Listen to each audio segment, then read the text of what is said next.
মামি দেখতে খুবই সুন্দরী ছিলেন, কিন্তু তার সৌন্দর্যের জন্য তার স্বামীর কোনো বিশেষ গুরুত্ব দিত না। আমি মামার বাড়িতে পৌঁছানোর পর মামি আমার সাথে হাসিঠাট্টা করতে শুরু করলেন। একদিন মামা বাইরে পার্টি করে বাড়ি ফিরলেন। তিনি বেশ ক্লান্ত ছিলেন, তাই আমি তাকে তার ঘরে নিয়ে গেলাম। যখন আমি মামাকে বিছানায় শুইয়ে দিলাম, মামি দরজা বন্ধ করে আমার কাছে এলেন। মামা গভীর ঘুমে ছিলেন, কিন্তু মামির আচরণ একটু অদ্ভুত লাগছিল। তিনি আমার হাত ধরে তার ঘরের মেঝেতে বসতে বললেন, তারপর, বন্ধুরা, আজকের গল্পটি অনেক বেশি স্পেশাল, তাই সবাই রেডি হয়ে যাও। দয়া করে গল্পগুলো ভালো লাগলে ভিডিওটি লাইক, শেয়ার এবং চ্যানেলটি সাবস্ক্রাইবই করো প্লিজ। আমার বয়স 25, আমি বড় ভাই ও ভাবির সাথে থাকি। বাবার মৃত্যুর পর অনেক কিছু বদলে গেছে। ভাইয়ের নিজের পরিবার ও খরচ থাকায় তিনি আমার দায়িত্ব নিতে আগ্রহী নন। পড়াশোনায় তেমন মনোযোগ না থাকলেও পরিবারের চাপে MBBS শুরু করেছিলাম, তবে শেষ করতে পারিনি। ফি দিতে না পারায় মাঝপথে আটকে যায়। ভাই স্পষ্ট জানিয়ে দিয়েছেন তিনি আর আমার খরচ চালাবেন না। এতে ভেঙে পড়লেও বুঝতে পারলাম আমাকে নিজের পথ নিজেকেই খুঁজে নিতে হবে। আমি ধীরে ধীরে পরিস্থিতি সহ্য করতে পারছিলাম না। একদিন ভাইয়ের সাথে বড় ঝগড়া হলো, আর সেই দিনই তিনি আমাকে বাড়ি থেকে বের করে দিলেন। বাড়িটি বাবার কেনা হলেও কিস্তি ভাই দিতেন, তাই বাড়ির অধিকার তারই ছিল। আমি সরাসরি আমার বন্ধু কুনালের বাড়িতে গেলাম। কুনাল জানালো সে তার মামার শহরে যাচ্ছে, যেখানে মামার ভালো পরিচিতি আছে। কুনাল বলল তার মামা আমাকে কাজ পেতে সাহায্য করতে পারবে। আমি তার সঙ্গে যাওয়ার সিদ্ধান্ত নিলাম। ভালো কিছু আশা করে আমরা শহরে পৌঁছানোর পর কুনাল এর মামা আমাদের বাড়ির উপরের তলায় থাকতে দিলেন। কুনালের মামিকে দেখে আমি অবাক হয়ে গেলাম, কারণ তিনি অনেক সুন্দর আর তার ব্যবহারও আমার কাছে অনেক ভালো লাগছে। তবে সেখানে থাকা বিনামূল্যে ছিল না, আমাদের সেখানে থাকার জন্য ভাড়া দিতে হতো। পরে কুনাল এর মামা আমাকে তার পরিচিত এক কোম্পানিতে চাকরি পেতে সাহায্য করলেন। আমি একটি ভালো বেতনের কাজ পেয়ে গেলাম এবং ধীরে ধীরে জীবন এগিয়ে যেতে লাগলো। এখন আমি বুঝতে পারছিলাম যে জীবনে নিজে কিছু করার প্রয়োজন কতটা জরুরি। বাধা আসতে পারে, কিন্তু সেই বাধাগুলোই আমাদের এগিয়ে নিয়ে যেতে শেখায়। এরই মধ্যে কুনালের মামির ব্যবহার কিছুটা আমাকে অস্বস্তিতে ফেলত, কারণ আমাকে দেখলেই তিনি আমার দিকে চেয়ে থাকতেন। মনে হতো তিনি আমাকে কিছু বলতে চান। আমিও মনে মনে মামির সাথে কথা বলতে চাইতাম, কিন্তু সেভাবে সুযোগটা পাইনি। নতুন জবের কারণে আমি অনেক বিজি হয়ে পড়েছিলাম। কুনাল এবং আমি রুমমেট হিসেবে একসঙ্গে থাকতে শুরু করেছিলাম। কিন্তু কিছুদিন পর কুনাল তার প্রেমিকার সঙ্গে থাকার জন্য চলে গেল, ফলে আমি মামার বাড়িতে একমাত্র ভাড়াটিয়া হিসেবে থাকতে শুরু করলাম। গত 1 মাসে আমার ভাই বা ভাবির থেকে কোনো ফোন আসেনি। আমি তাদের ছাড়া বাঁচতে শিখে গিয়েছিলাম এবং ধীরে ধীরে আমার আর্থিক অবস্থাও উন্নতি হচ্ছিল। এখন মনে হচ্ছিল আমার জীবন আবার সঠিক পথে এগোচ্ছে, সবকিছু ঠিকঠাক চলছিল। কিন্তু হঠাৎ করে আমার মধ্যে এক ধরনের একাকিত্ব আসতে শুরু করল। অফিস থেকে বাড়ি ফেরার সময় আমি সাধারণত বাইরে থেকে খাবার খেয়ে আসতাম, কারণ আমি রান্না করতে পারতাম না। একদিন রাত 12টা নাগাদ আমি প্রচণ্ড ক্ষুধার্ত হয়ে পড়লাম।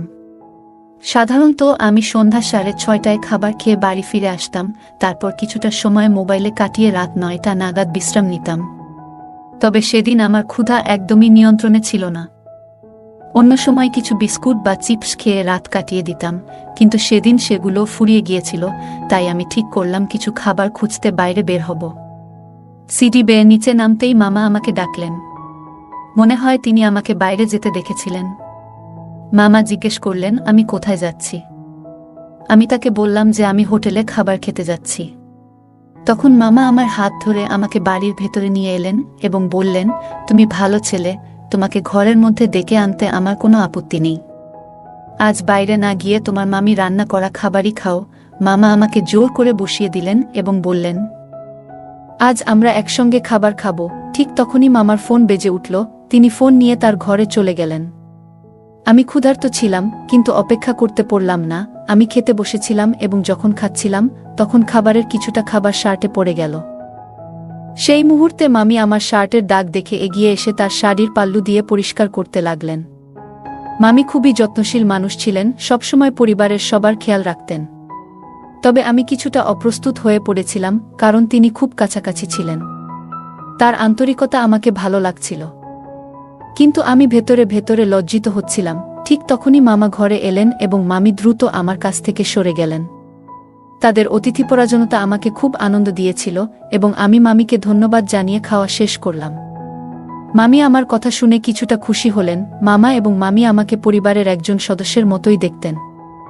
একদিন রাতে মামা আমার ঘরে এলেন, তার হাতে কিছু পানীয় ছিল। তিনি বললেন, আজ আমরা একটু আড্ডা দেব। আমি মামাকে না করতে পারিনি, তাই একসঙ্গে বসে গল্প শুরু করলাম। মামা মামিকে বরফ আনার জন্য বললেন। কিছুক্ষণ পর মামি এসে আমাদের জন্য বরফ নিয়ে এলেন এবং আমি লক্ষ্য করলাম মামি বেশ অস্বস্তিতে ছিলেন। তার চোখে চিন্তার ছাপ ছিল। মামি ইশারা করলেন যেন আমি বেশি পান না করি। তার পরামর্শ বুঝতে পেরে আমি মামার সঙ্গে বসে থাকলেও নিজের দায়িত্বের কথা ভুলিনি এবং মাত্রাতিরিক্ত পান করিনি। কিছুক্ষণ পর মামা খুব ক্লান্ত হয়ে পড়লেন। আমি তাকে তার ঘরে নিয়ে গেলাম। তাকে ঘুমাতে সাহায্য করার পর যখন আমি নিজের ঘরে ফিরছিলাম, মামি আমাকে ধন্যবাদ জানাতে এগিয়ে এলেন।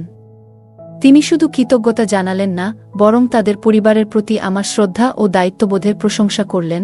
আমি মামিকে জিজ্ঞাসা করলাম, আপনি আমাকে মদ্যপান থেকে বিরত করার চেষ্টা করলেন কেন? আপনি আমার প্রতি এত যত্নশীল কেন? মামি শান্তভাবে বললেন, রাহুল, তুমি একজন ভালো ছেলে। তোমার মামা এবং তোমার মধ্যে অনেক পার্থক্য আছে। আমি তোমার ভালো চাই বলেই তোমাকে নিষেধ করেছিলাম। মামি যখন কথা বলছিলেন, তার চোখে আমার প্রতি স্নেহের ঝলক দেখা যাচ্ছিল। সেই দিনের পর থেকে আমি মামিকে অন্যরকম চোখে দেখতে শুরু করলাম। প্রতিদিন যখন আমি অফিসের জন্য বের হতাম, মাঝে মাঝে মামার চিৎকারের আওয়াজ তাদের ঘর থেকে ভেসে আসত। মামা প্রায়ই মামির সাথে এইভাবেই ঝগড়া করতেন এবং আমি বুঝতে পারতাম তিনি তার স্ত্রীর প্রতি যত্নবান নন। যদিও আমি তাদের ব্যক্তিগত ব্যাপারে হস্তক্ষেপ করতে চাইতাম না, তবুও বিষয়টা আমাকে কষ্ট দিত। কয়েকদিন পর মামা আবার আমার ঘরে এসে বললেন, আজ আবার একটু আড্ডা জমাবো। আমি এবারও বেশি মদ্যপান করিনি, তবে মামা আবার পুরোপুরি মাতাল হয়ে গেলেন। নেশাগ্রস্ত অবস্থায় তিনি মামিকে ফোন করে বরফ আনার জন্য বললেন। মামি এলে মামা তাকে কিছুটা কঠোরভাবে কিছু বলতে শুরু করলেন, যা আমাকে অস্বস্তিতে ফেলল। মামি তখন শান্তভাবে বললেন, এবার থামো, ঘরে চলো। মামা মামিকে তার কথার জন্য ধমকাতে শুরু করলেন। মামি ভীত হয়ে দ্রুত চলে যেতে লাগলেন। কিছুক্ষণ পরে আমি একটি বড় শব্দ শুনতে পেলাম। বাইরে গিয়ে দেখি মামি সিঁড়ি থেকে পড়ে গেছেন। আমি দ্রুত তার কাছে গিয়ে সাহায্য করলাম এবং তাকে উঠতে সাহায্য করলাম। সেই মুহূর্তে আমি বুঝলাম সম্পর্কের মধ্যে শ্রদ্ধা এবং যত্ন কতটা জরুরি। মামি সিঁড়ি থেকে পড়ে গিয়ে আহত হয়েছিলেন দেখে আমি তৎক্ষণাৎ তার দিকে দৌড়ে গেলাম। তিনি বেশ আঘাত পেয়েছিলেন এবং নিজে থেকে উঠে দাঁড়াতে পারছিলেন না। আমি তাকে সাহায্য করার জন্য কোনো উপায় খুঁজে না পেয়ে তাকে সাবধানে কোলে তুলে তার ঘরে নিয়ে গেলাম।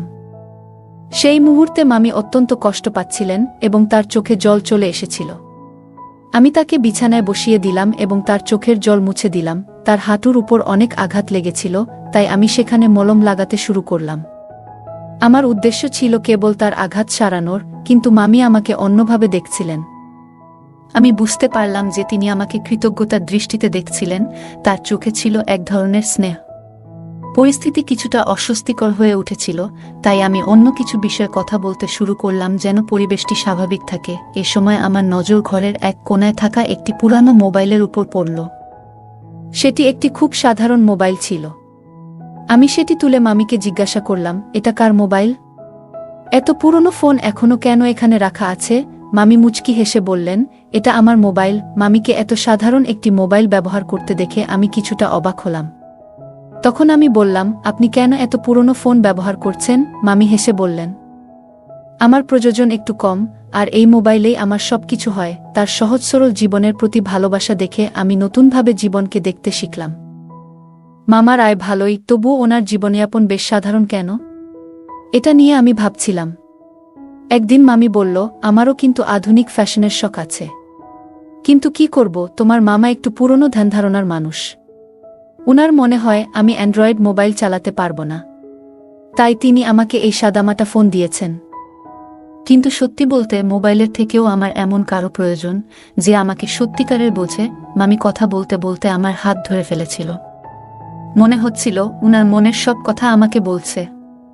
ঠিক তখনই মামার কাশির শব্দ শুনতে পেলাম। উনি এত জোরে কাশলেন যে আমার ঘর থেকে সরাসরি ওনার ঘর পর্যন্ত আওয়াজ গেল। আমি ভাবলাম মামা বুঝি বাইরে চলে এসেছেন, তাই দ্রুত মামির ঘর থেকে বেরিয়ে নিজের ঘরে চলে গেলাম। পরে দেখলাম মামা নিজের জায়গাতেই ঘুমিয়েছিলেন। এরপর আমি আর মামির ঘরে যাইনি, নিজের ঘরেই শুয়ে পড়েছিলাম। মামির কথাগুলো নিয়ে ভাবছিলাম। কিছু একটা বলতে চাচ্ছিল। কয়েকদিন এভাবেই কাটল। কখনো অফিসে যাওয়ার সময়, আবার কখনো অফিস থেকে ফেরার সময় মামার ঘর থেকে চিৎকারের শব্দ শুনতে পেতাম। মামা মনে হয় মামির উপর রাগারাগি করতেন, কিন্তু আমি কখনো কিছু বলার সাহস পাইনি। একদিন অফিস থেকে বাড়ি ফিরে আসার পর মামি আমাকে চা নাস্তার জন্য ডাকলেন।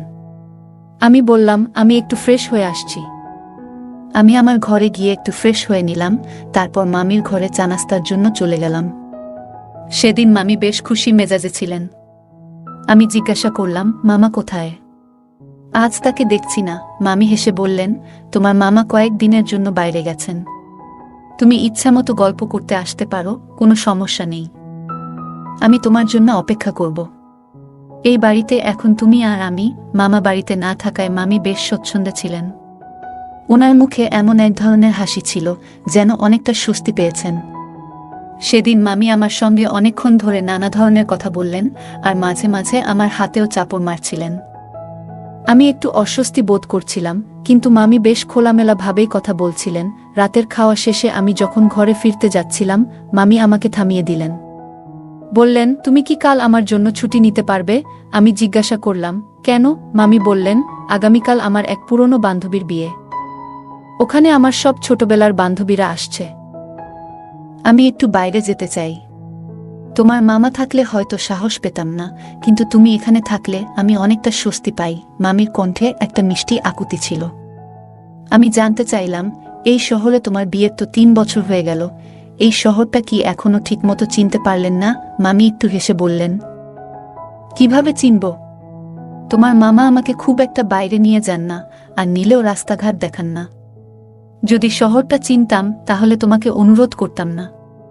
তুমি যদিও এখানে নতুন, তবু বাচ্চারা সবসময় একটু বেশি চালাক হয়। মামি আমার দিকে তাকিয়ে মিষ্টি হেসে বললেন, তুমি কি কাল আমার সঙ্গে যাবে? আমি কিছুক্ষণ ভেবে হাসি মুখে হ্যাঁ বললাম। আমার সম্মতি শুনে মামি বেশ খুশি হলেন, এমনকি আনন্দে আমাকে জড়িয়ে ধরার মতো অবস্থা হলো। পরের দিন আমি মামির জন্য ছুটি নিলাম। সেদিন মামি শাড়ি না পরে এক সুন্দর পোশাক পরে এসেছিলেন। পোশাকটি সাদামাটা ছিল, কিন্তু মামি যে কোনো পোশাকেই দারুণ সুন্দর লাগছিলেন।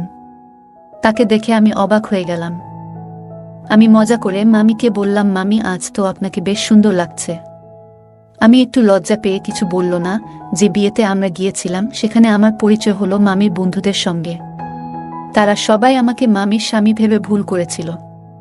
বিয়ে শেষ করে যখন আমরা বাড়ি ফিরলাম, তখন আমি মামিকে ওনার ঘরে পৌঁছে দিয়ে নিজের ঘরের দিকে যাচ্ছিলাম, কিন্তু মামি আমাকে থামিয়ে দিলেন। আমি ওনার সঙ্গে ঘরের ভেতরে ঢুকে গেলাম। তারপর তিনি কথোপকথন শুরু করলেন। কথা বলতে বলতে মামি হঠাৎ বললেন, যদি আমার বান্ধবীদের কথা সত্যি হতো, যদি সত্যিই তোমার মামার জায়গায় তুমি আমার স্বামী হতে, কেমন হতো বলো তো? মামির প্রশ্নে আমি একটু বিভ্রান্ত হয়ে গেলাম। এমন প্রশ্ন শুনে মনে হচ্ছিল মামির মনে হয় আমাকে একটু বিশেষভাবে পছন্দ হয়ে গেছে। সে হয়তো আমাকে মনে মনে ভালোবাসে। সত্যি বলতে আমিও মামির সৌন্দর্য আর ব্যবহারিক স্বভাবের প্রতি দুর্বল হয়ে পড়েছিলাম, কিন্তু আমি কখনোই সেটা প্রকাশ করিনি। মামির এই প্রশ্নের কোনো উত্তর আমার কাছে ছিল না, কারণ আমি বুঝতেই পারছিলাম না কি বলবো। আমি ঠিক কি বলবো ভেবে পাচ্ছিলাম না। এমন সময় মামি আমাকে ধন্যবাদ জানিয়ে আলিঙ্গন করলেন। আমার হাত যখন ওনার পিঠে পড়ল, তখন হঠাৎ মামি ব্যথায় চিৎকার করে উঠলেন। আমি চিন্তিত হয়ে জিজ্ঞাসা করলাম, কি হলো? আপনার ব্যথা লাগলো? মামি কিছু না বলে ঘরের ভেতর যেতে চাইলেন, কিন্তু আমি ওনাকে থামালাম। পিঠে কিছু আছে কিনা তা দেখার চেষ্টা করলাম। তখন আমি লক্ষ্য করলাম ওনার পিঠে কিছু দাগ দেখা যাচ্ছে। দাগ দেখে আমি বুঝতে পারলাম নিশ্চয়ই মামা আর ওনার মধ্যে কোনো ঝামেলা হয়েছে। মামা তাকে অনেক মেরেছে। মামি কিছু বলতে চাইলেন না, কিন্তু ওনার চোখে জল ছিল। আমি বললাম, আপনাকে কাঁদতে হবে না। যদি আমাকে বন্ধু মনে করেন, তাহলে আমার সঙ্গে মন খুলে কথা বলতে পারেন। আপনি চাইলে আমি মামার সঙ্গে কথা বলতেও রাজি আছি, কিন্তু মামি আমাকে মামার সঙ্গে কথা বলতে নিষেধ করলেন। ওনার কষ্ট আমি সহ্য করতে পারছিলাম না। তাই আমি বললাম, আপনি যদি আমার সঙ্গে কথা বলতে না চান, তাহলে এখানে থাকাটা আমার কোনো অর্থ বহন করবে না। মামি যেন আমাকে ছেড়ে যেতে দিতে চাইছিলেন না। হঠাৎ তিনি আমাকে শক্ত করে ধরে ফেললেন। আমি ওনাকে শান্ত করে ওনার ঘরে নিয়ে গেলাম এবং পাশে বসালাম। আমি মামিকে স্মরণ করিয়ে দিলাম, সেদিন আপনি কিছু বলছিলেন, কিন্তু মামার কাছের জন্য আমি যেতে বাধ্য হয়েছিলাম। আপনি বলেছিলেন আপনার এমন একজনের প্রয়োজন যিনি আপনাকে বুঝতে পারবে। মামি, আমি মামাকে বহুবার ঝগড়া করতে শুনেছি। আপনি কি মামার সঙ্গে সুখে আছেন? মামি বিষণ্ণ মুখে বললেন, আমি একদমই সুখী নই। এটা সত্যি? তোমার মামা সবসময় আমার উপর নিয়ন্ত্রণ করতে চান। ওনার মনে হয় আমাকে একটু স্বাধীনতা দিলেই আমি কিছু ভুল করে বসব। 3 বছর হলো আমাদের বিয়ে হয়েছে, কিন্তু ওনার আমার প্রতি কোনো বিশ্বাস নেই। সন্দেহের কারণে উনি আমাকে শুধু একটা সাধারণ মোবাইল দিয়েছেন। আমাকে কোনো সামাজিক যোগাযোগ মাধ্যম ব্যবহার করতে দেন না। গত 3 বছর ধরে আমি এইভাবে ধুকে ধুকে বেঁচে আছি। তোমার মামা কখনোই উপরের ঘরটা ভাড়ায় দেওয়ার কথা ভাবেননি, কিন্তু কুণালের কারণে তিনি শেষমেশ সেটি ভাড়া দিয়েছিলেন। তুমি যখনই আমার সঙ্গে কথা বলো, তোমার কথায় আমি একটা আলাদা ধরনের আপনত্ব অনুভব করি। তুমি যখন আমার জন্য চিন্তা করো, তখন মনে হয় তুমি আমার জন্যই সব। মামি আবেগের স্রোতে ভেসে সব কথা আমাকে বলে যাচ্ছিলেন।